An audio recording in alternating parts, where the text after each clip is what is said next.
Hello there, I'll start this video by introducing the car. This is a 1988 Porsche 911 Carrera Coupe Sport. It's actually my mother's car. For her birthday last July I promised her I'd give it a full detail and paint correction. It's December now and I'm finally getting around to it. The car's been washed, snow foamed, tar remover, obviously being careful not to add any more damage to the paint. The paint's in very good condition anyway, but any car that's born in 1988 is going to develop various scratches and swirl marks over the years. One benefit of the white colour, you can hardly see them, but given a bit of light and some careful inspection, you can see swirl marks in it. So I wanted to get it back to standard for her. Obviously washing using the 2-bucket method. Buckets are out of picture at the moment. I've already done the wheels. Just having a little walk around the car now to see the original state of play. Paint was fully decontaminated with carpro Iron-X and Autofinesse obliTARate used on the couple of tar spots that I found. Generally it's in very good condition though. Excuse the state of my filthy M4 in the background there.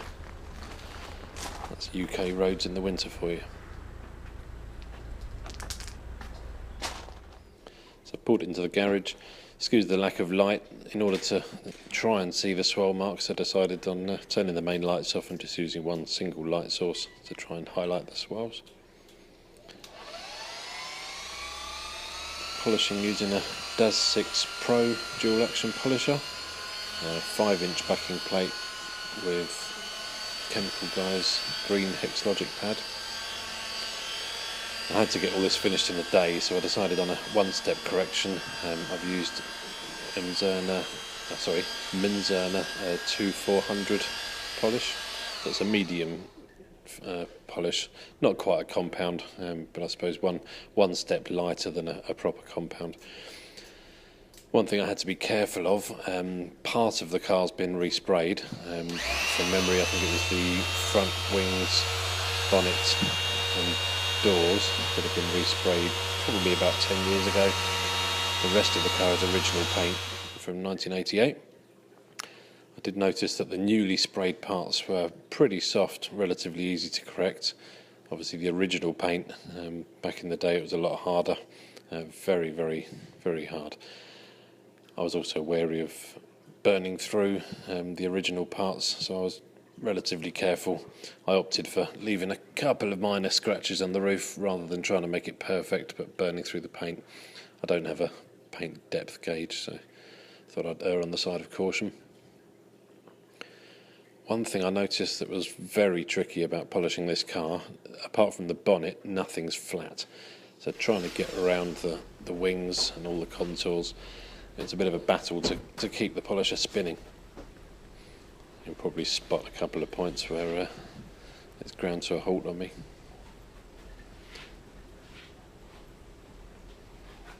So here we're just buffing off the polish just to inspect the paint.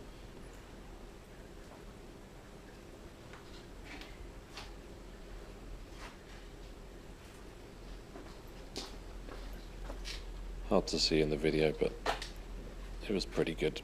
I was happy with that. Decided to continue as I started.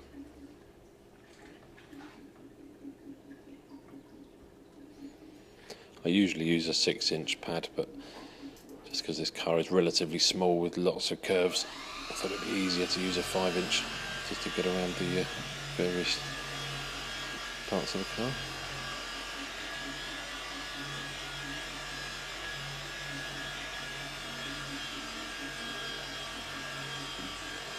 Just spreading the polish on speed 1 at the moment before I start correcting.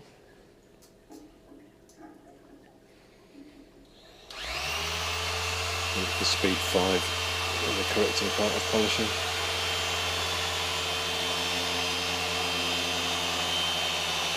The trick for this is to move slowly.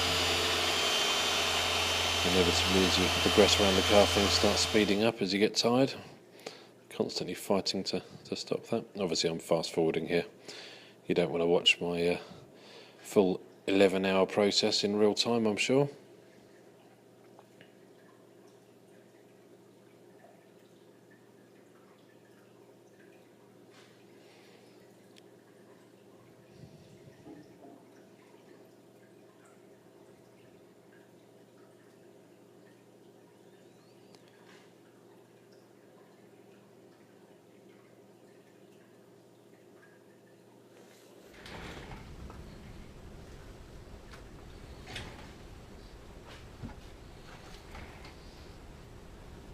Must admit, I was quite impressed with how glossy it appeared after just one round of polishing.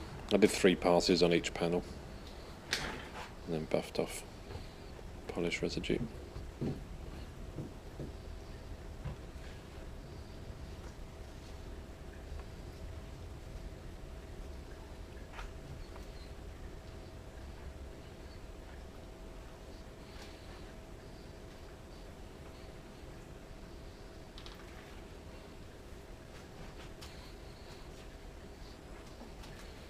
One thing this car did highlight is it would be very handy to have a nano polisher, 5-inch pad.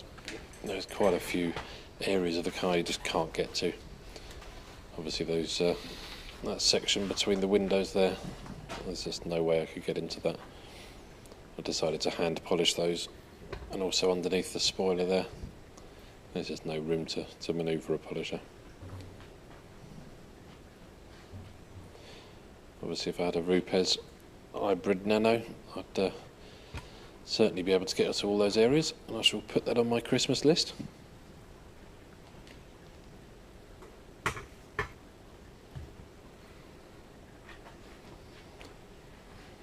Just inspecting the paint here. Again, it's hard to see with the light available. You have to take my word for it, it was pretty shiny. I've finished polishing now, so I'm just spraying over the whole car with IPA solution, 1 in 4 dilution, just to get rid of any polish residue before I start putting the protection on the car.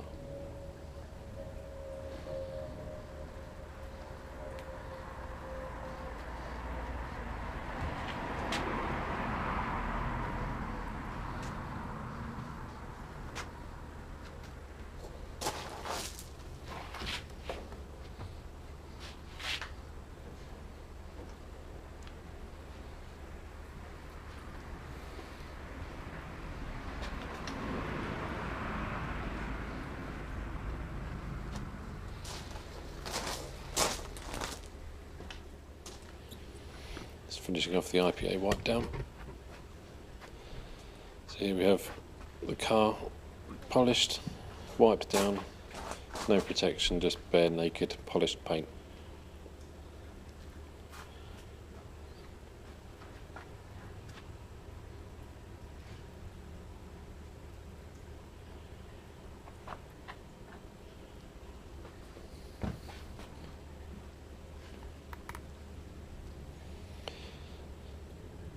Now, due to me getting engrossed in the work, I forgot to film this bit, but the first layer of protection was Menzerna powerlock. Applied that with the Hexlogic, Chemical Guys Hexlogic red pad, and obviously a hand pad to get to the little small areas. So that's been put on the car and buffed off. I also put a layer of Menzerna powerlock on the wheels. On my own car I use a ceramic sealant for the wheels, but I didn't have time for any of that today, but a layer of powerlock's better than nothing in my book. So I'm just buffing that off now. Before I add any more layers, I wanted to leave the powerlock an hour to cure, so I moved on to the interior. Again, it's in pretty good condition, just needs a bit of life put back into the leather. I decided to use Adam's Total Interior Detailer for cleaning the interior before I added any nourishment.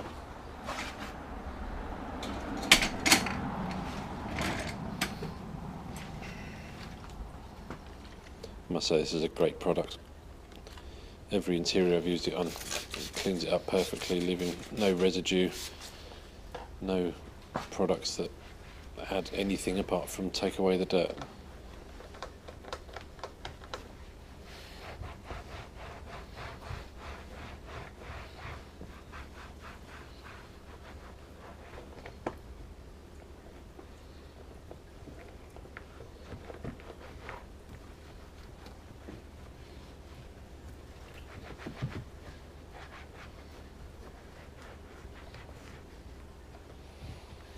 I was amazed at the quality of the leather. Obviously I've been in this car many times because it's obviously owned by my mother.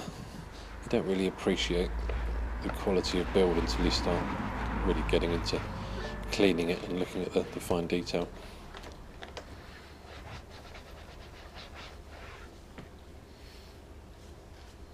And this leather is what I call proper leather. Certainly not what you get in new cars nowadays. The leather on my BMW M4, for example, is it's very soft to the touch. It's not your traditional 100% leather that you get in the old days.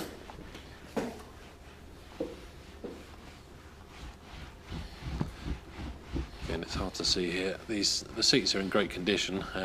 They're not cracked, but you could see lines in the leather where if it wasn't given any treatment, eventually they would form cracks. So I wanted to make sure I cleaned those out properly before applying a leather balm, just to soften up the leather and give it some moisture.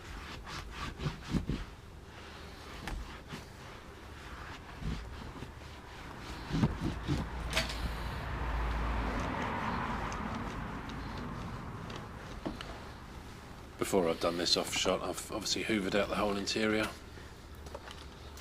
Didn't think you wanted to see that. Everyone knows how to hoover a car.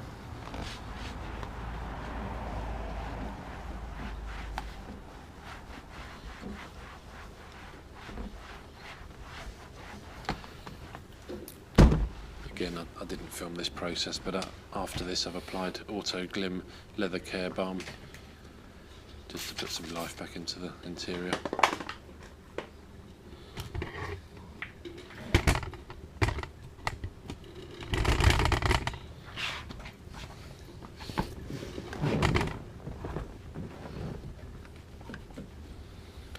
Again, this Adams Total Interior Detailer is excellent for cleaning steering wheels and gear sticks because it doesn't apply any leftover products. There's no nourishment in it or anything that would make it slippery.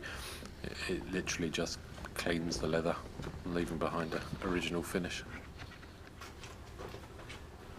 Also off camera, after I've buffed off the Menzerna powerlock on the paint, I applied a layer of Adams Brilliant Glaze. A step a lot of people skip, but I just find it adds an extra bit of pop to the paint. So that's been buffed off. I'm now applying my favourite wax, which is Adams Patriot wax. It's actually a show car wax, so it doesn't offer you the durability of your sort of run-of-the-mill paste waxes, but it does give you that extra bit of gloss.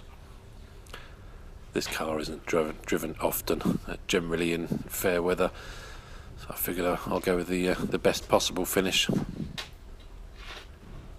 As far as protection's concerned, that Menzerna powerlock on the base layer is pretty sturdy, and that'll be on the car for a fair few months. So I wasn't too worried about the final layer being too durable. So I'm just buffing off the Patriot wax now with a Adams double soft towel.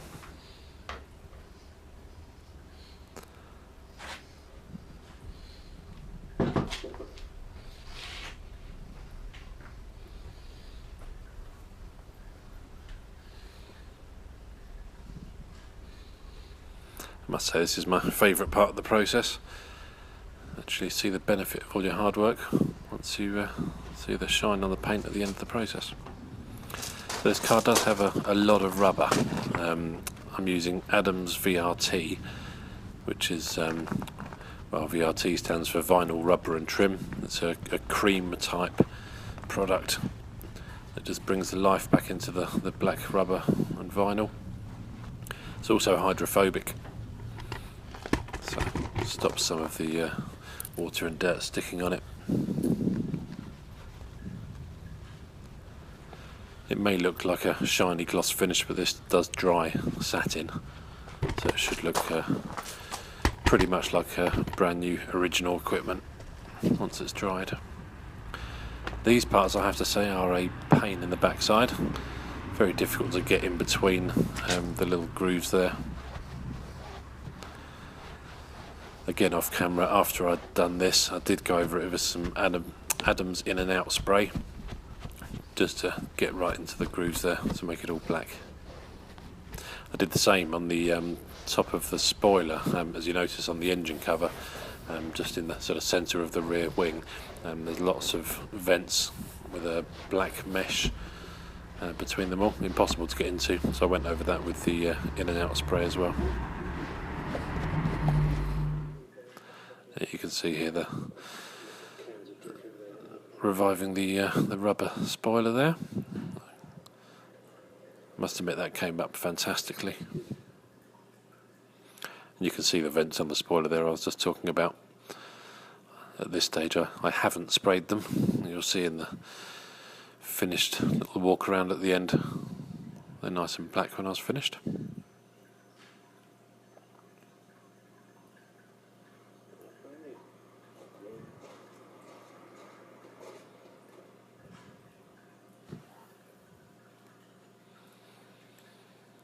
I did actually put 2 coats of VRT on all of the rubber and vinyl. I figured it hadn't been done for many years, so benefit from a second coat. This is the final stage using the same applicator once I've done the rest of the car. VRT on the tyres. Again, it goes on glossy, but it does dry to a satin finish.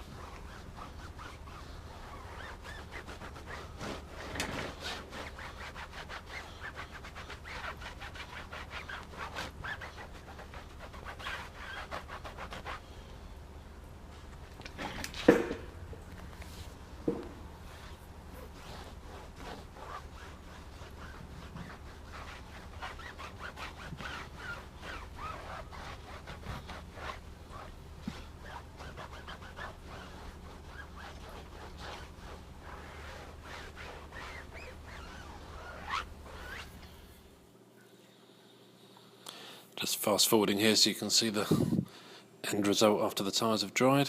There you go, satin. So that's it, finished. I think that was about 11.5 hours all in all. Back-breaking work, but I think certainly worthwhile in the end. I'm pretty sure my mum was pleased. Unfortunately it's pitch black outside, so we couldn't drive the car out to do a walk around in the sunshine. So this will have to do. Hopefully you get the idea from the video what the finished article looks like.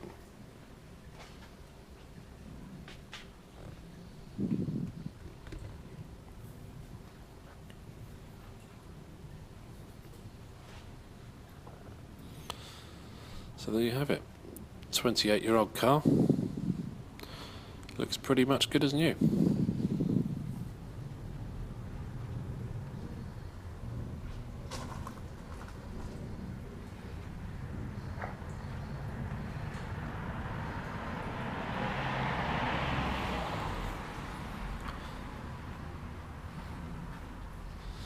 Thanks for watching. If you've got any questions or comments, please feel free to stick a note on the YouTube comment section. And if any of you want to get hold of any of the Adams products I've used today, the European importer is prestigecarcareshop.com. They've also got a very lively Facebook group. They can answer any questions you've got. So they obviously supply to the UK and well, worldwide shipping anywhere in Europe or overseas. I guess if you're in America, then you'll get it direct. But yeah, they certainly are accessible.